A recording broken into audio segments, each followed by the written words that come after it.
Hello and welcome to Breakfast Central. It's Wednesday and we are indeed back again on your TV screens.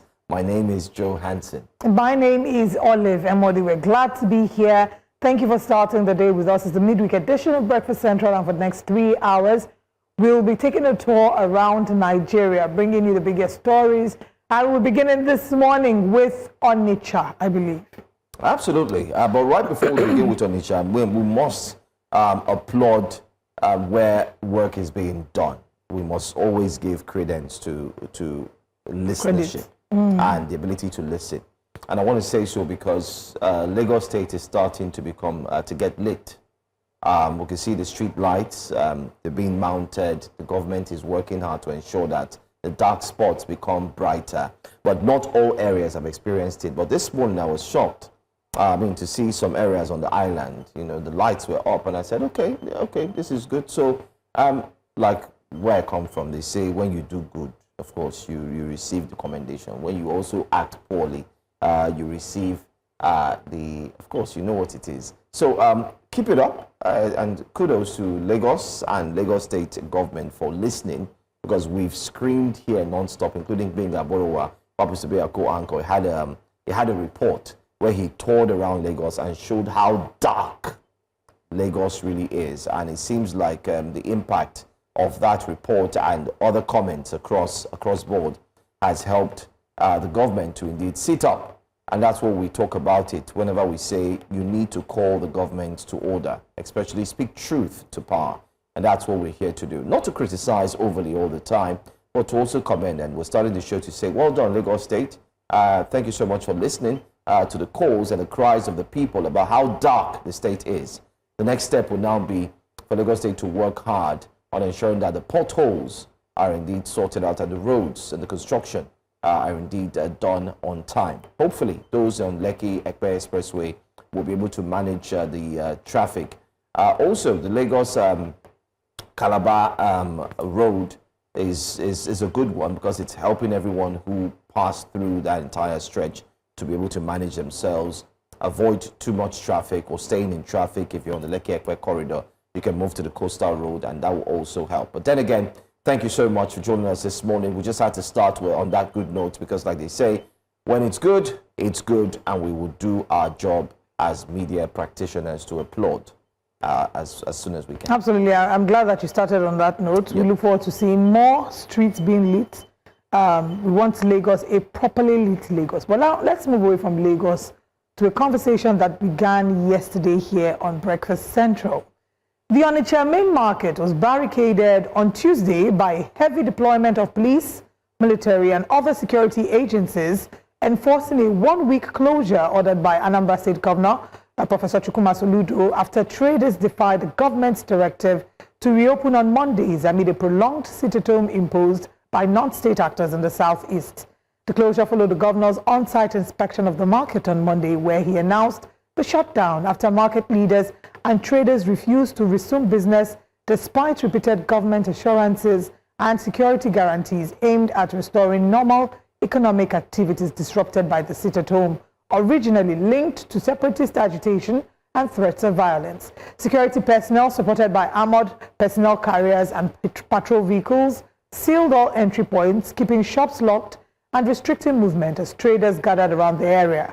Governor Soludo warned that the closure could be extended to 1 month if compliance fails, describing the sit-at-home as economic sabotage that cost Anambra about 8 billion naira weekly and the Southeast 19.6 billion naira, insisting the enforcement is a protective measure to safeguard lives and revive the state's economy. Meanwhile, there have been protests against this closure, this market closure by the governor. Let's take a look at some of the clips from Onitsha Main Market.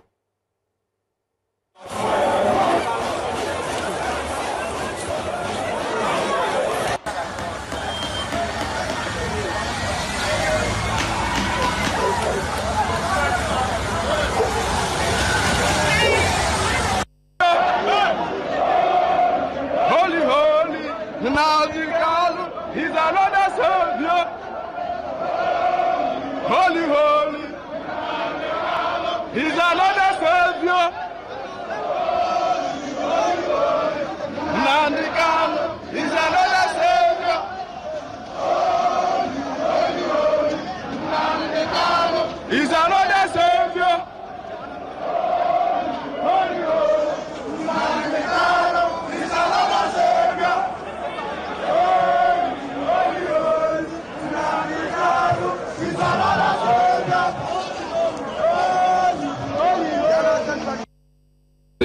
Ada is here, Achede, and so on.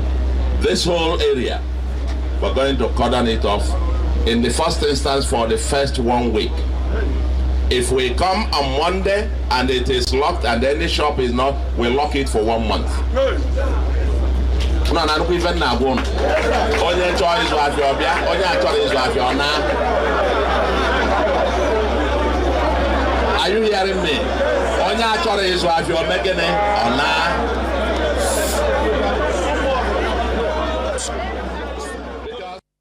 For those who don't understand what was said, he said in Igbo that anyone who doesn't want to sell in the market must go. Only actually is Rafia or nah.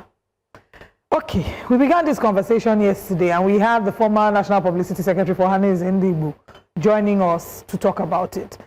And we will share our perspectives. I think we should share our opinions and then I'll go on X. And my opinion still stands. It's still the same thing I said yesterday. So now we hear that the market has been shut, heavy security personnel barricading entrance into the market, that there are people who tried to enter into the market and were unable to enter into the market. Now my question is, when the sit-at-home enforcers were attacking in Anambra, where were those security personnel? I will not say in any way, shape or form that I'm in support of sit-at-home. As a matter of fact, Nnamdi Kanu himself has decried the sit-at-home order before now. So I will not say in any way that I am supportive of that. However, what I am prioritizing is the safety of the lives and the businesses of Anambra. So when these sit-at-home orders were, the sit-at-home order was being enforced, when people were being attacked for going to the market on Mondays, their businesses were being vandalized for going to the market on Monday, where were these armored tankers and armored carriers and security personnel? The same position that I held yesterday is the same position that I'm going to hold today, which is that it's one thing for you to say people should return to the market, but you cannot force people in a sense. One, how do you find the thin line between you exercising your right to protect citizens and being an actual autocratic ruler? I can decide that I have worked all weekend. I know the salon where I get my nails done, they work every day of the week except on Mondays because they feel like weekends are usually heavy. So if I had a nail business, I've worked Friday, Saturday, Sunday in Onitsha Main Market. And Monday is the day my staff and I go to rest because our clientele have started the week. They don't come to the salon on Mondays. Is it within your power to insist that I must show up at work? That's one. Is he not overstepping his boundaries as a governor? And then the second thing is, if you ask citizens to come to work, how are you guaranteeing their safety? Are you assuring them that none of them will lose their lives, that none of them will have their businesses vandalized? What is the concrete plan? It's not enough to say everybody should come back. What is the measurable steps that have been put in place? Will you say, okay, within every 100 square kilometer of the market, we have so and so personnel in terms of police, Epubagu, and all the people that have been put there to ensure that they can withstand or resist whatever external forces will come to impose a sit-at-home order? These are my two arguments. So I'm not saying sit-at-home is good or sit-at-home is not good. What I'm saying is, regardless of your intentions, you cannot strip citizens of their right to decide whether or not they want to go to the market. Two, you must be able to guarantee their safety and security. And if you cannot do that, you can't force them to risk their lives. The representative from Ohanes Ndigbo yesterday was saying, well, he's not a representative, the former publicity secretary was saying that if they come out in numbers, it'll be harder for the sit-at-home people to enforce it. So I should come out in my numbers. And then when they come, maybe they will start from my shop that is at the entrance of the market. Then before they get to middle, they will have been able to withstand them, but there'll be casualties. So these people who are insisting, will they come and stay with the people in the main market? All these leaders, they should come and stay with them in the main market. It's a good one, Olive. I think you've touched on all the very key points, and the key points have been highlighted, especially from your second key point, if I pick it from there. And I think the way the governor has gone about it, Professor Charles Chukwuma Soludo, former CBN governor as well, I think the way he has gone about it has not been 100% apt. And why we say so is, I mean, we're not here every now and then in the morning to chastise, criticize, and tell government officials how to do their job. That's not our job. Our job simply is to point to loopholes, especially when things aren't going well or are not in accordance with the Constitution. However, in this instance now, you've broken it down. And I think as a governor, our leaders and politicians should, I said this yesterday, they need to understand that they are governing over people who are more in numbers than they are in power.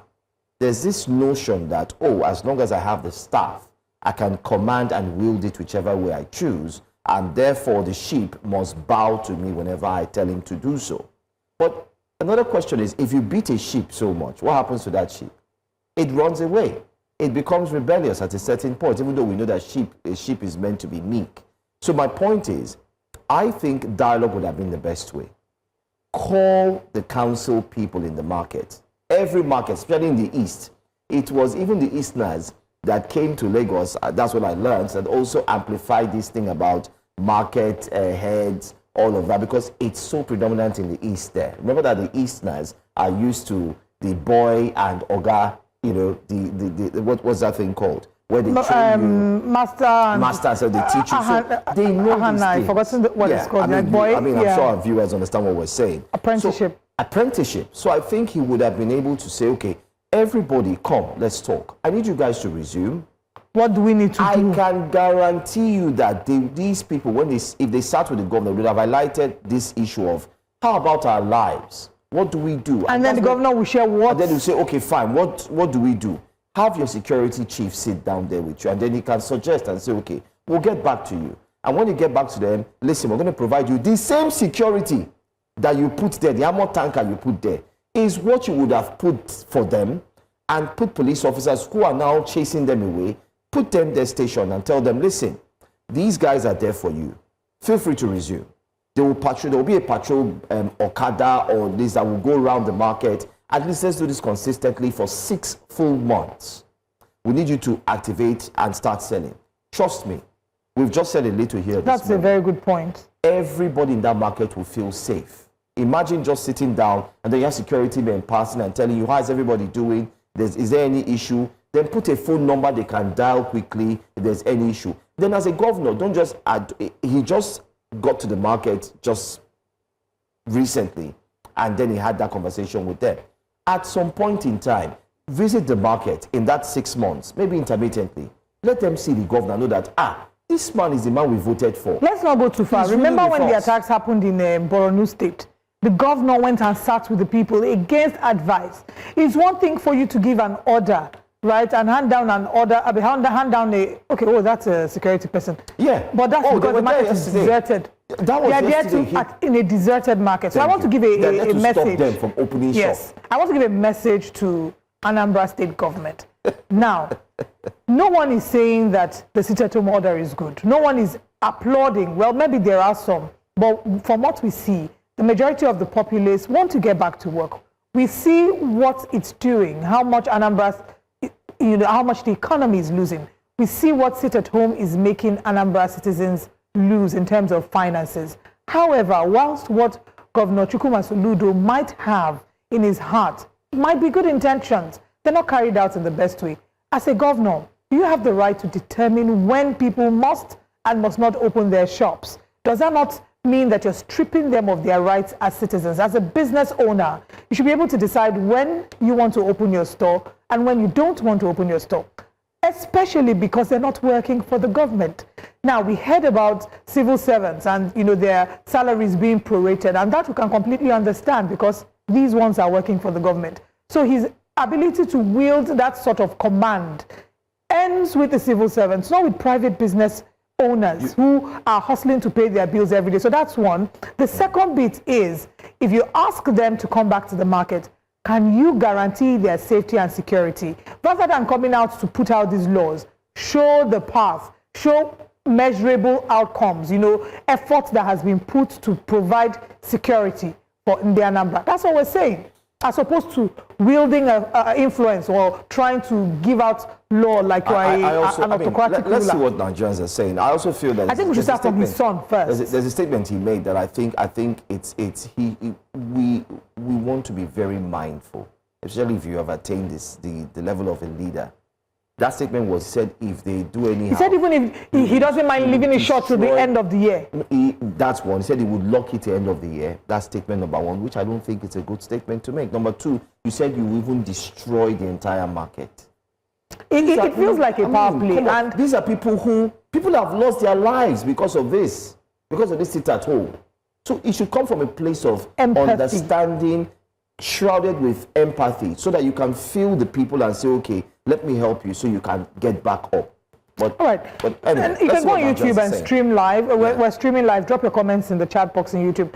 But I believe we have, as we're taking what Nigerians are saying, I think we should start from his son. So his son, Onitsha Soludo, had put up a message. He said, do you guys want dedicated Monday sit-at-home content to make your sit-at-home a little more vibey? Because that's the best I can do. Now, when he put that was the initial post, and people went into the comment section to troll and drag him. So he went and put this update because he said sending him messages to his father. So he said, update. I post and you all let me know what is happening, but my stance is always the same. Even though a lot of times I agree with you, I am not ever in support of any kind of a dictatorship or leaders who impose themselves on the people, but my stance still remains.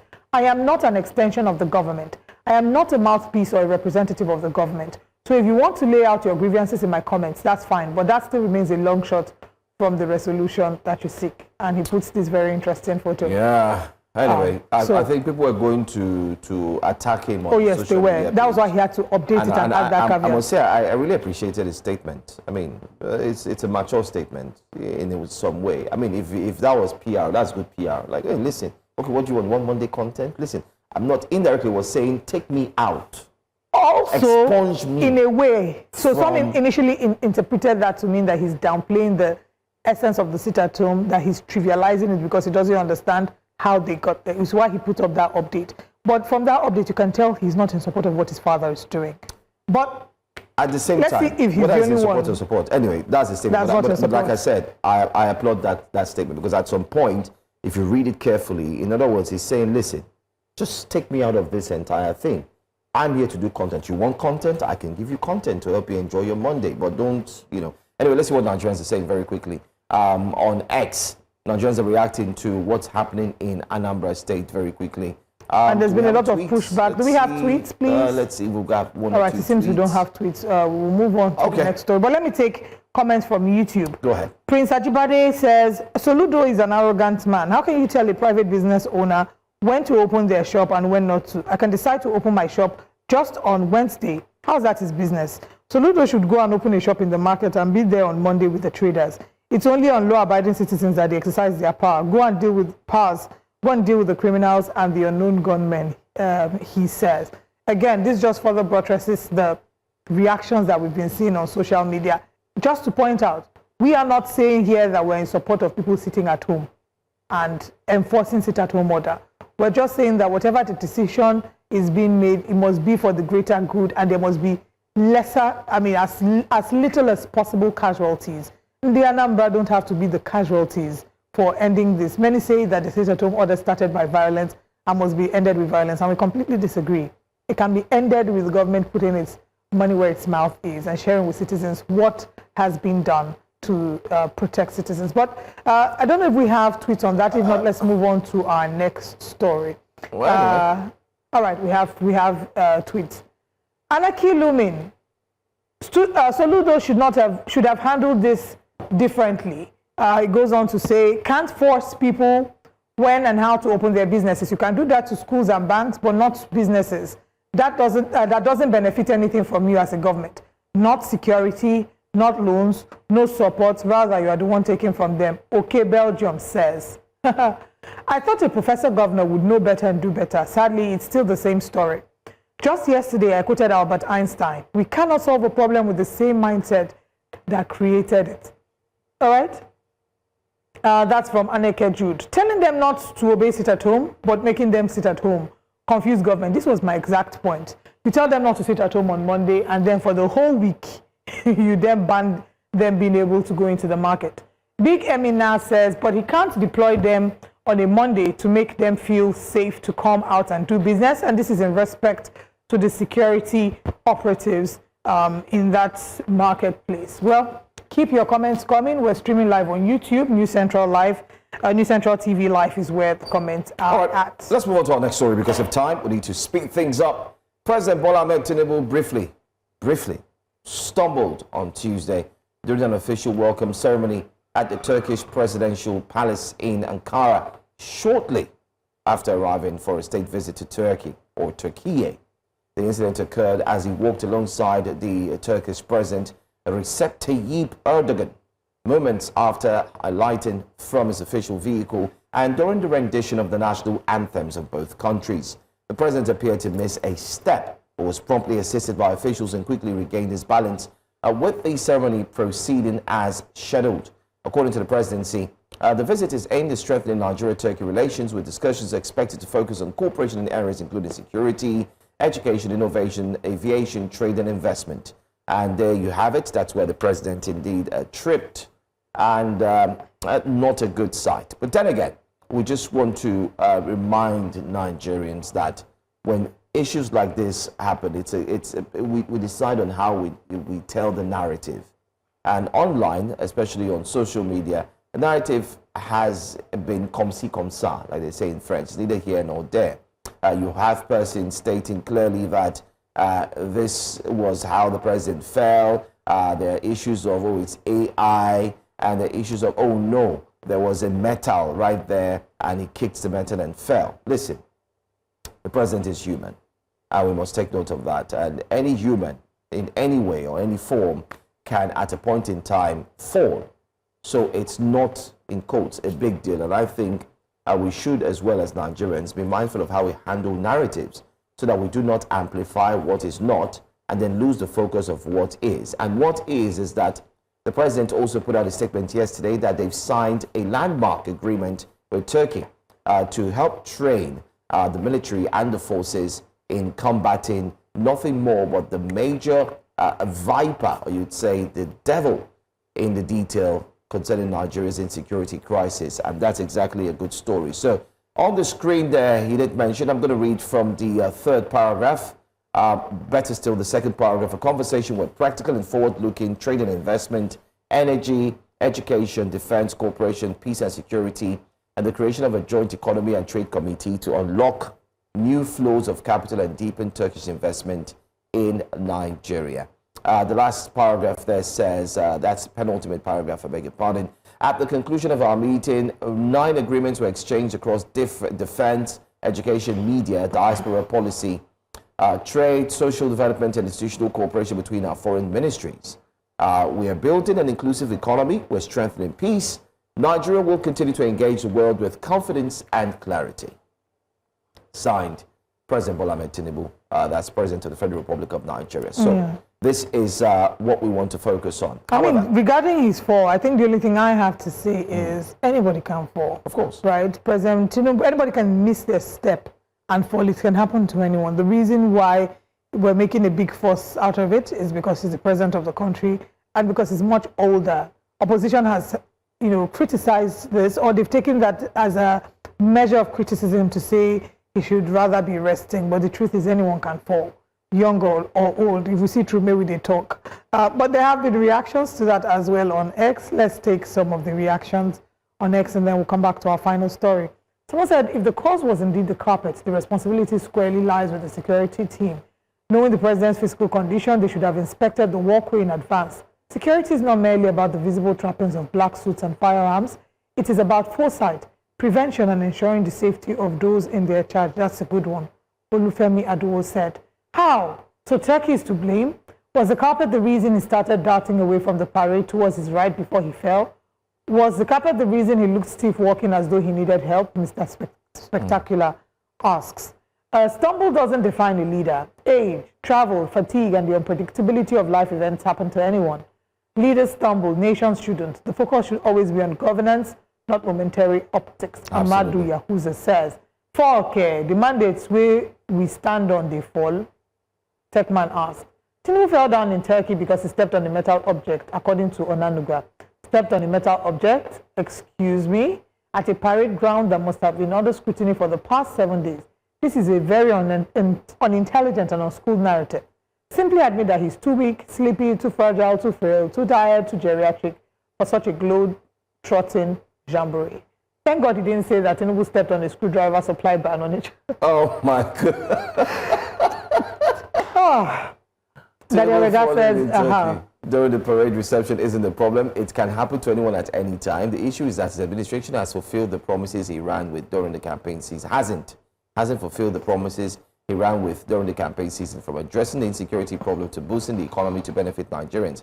You all, as always, choose to focus on the wrong things. He fell, he stood up, but we're still struggling financially and mentally. And I want to say thank you so much, Daniel Rigger, for that highlight. I agree with this, exactly. On that note, I'd also want to highlight very quickly that, listen, the president's job is a very tough job. If you think it's a lie, go ask past presidents. They will tell you clearly. I was watching a video of former United States President Barack Obama, and he talked about how tough that role really is, especially being a president of the United States and president of a country, a nation as it were. When Barack was campaigning, if you remember, he looked so young and so on, but that's him also stumbling, tripping on stage. You also have the former president right before Donald Trump, who also, I'm talking about Joe Biden, who also, stumbled and all that. So that's him falling. So it's but you know, this is your cameraman. President's fall. You see what they did here. He followed this. He followed his fall. Okay, but that's why I will applaud our own whoever filmed. It was in Turkey. It was in Turkey. I loved their media team. They were very swift. As soon as the president was falling, if you watch, they switched cameras immediately. I mean, so this is president's where he was walking. And immediately he fell, they just cut to another shot. Let me highlight this, Olive, as the media was the MVP for Misha. Let's also remember look at. Yeah. Quickly, they moved him. Yeah. And let me highlight very quickly. The president's job is a tough one, like I've said. Secondly, because of frequent travel, because of frequent dialogue, engagement, and so on, body, no be firewood. So a president would either sleep. We've seen even international presidents sleep. We've seen even our own president sleep. You know, they would sleep off at every slightest opportunity they can get so that they can just catch themselves at least a little. The Aso Rock has its own hospital, has its doctor, has everything. But that wouldn't cut it if the president doesn't rest. And then there are calls that, okay, because the president is aged. That is the main issue. He might want to reduce his frequent travels, hand it over to the ministers, the vice president too, which, you know, he covers in some spot, but he should do more. Just to add to that, you know, what you've pointed out, I think the main issue why Nigerians have made a big deal out of it is, one, because there's an anger about the fact that they feel we have geriatric leaders on the continent, not just in Nigeria. We see a lot of them. We can start to go from country to country, talk about leaders who have been in power for, I mean, very recently we had Yoweri Museveni, who's been in power for how many years? 40 years. So, and then he's gotten in for another term, even though many have criticized the methods in which he won the election. So it's geriatric leaders, and also the fact that travel has been a major criticism, because they say that our leaders always travel, and they worry about the fact that we have to bear the brunt of it because they're spending so much of our resources on these international trips.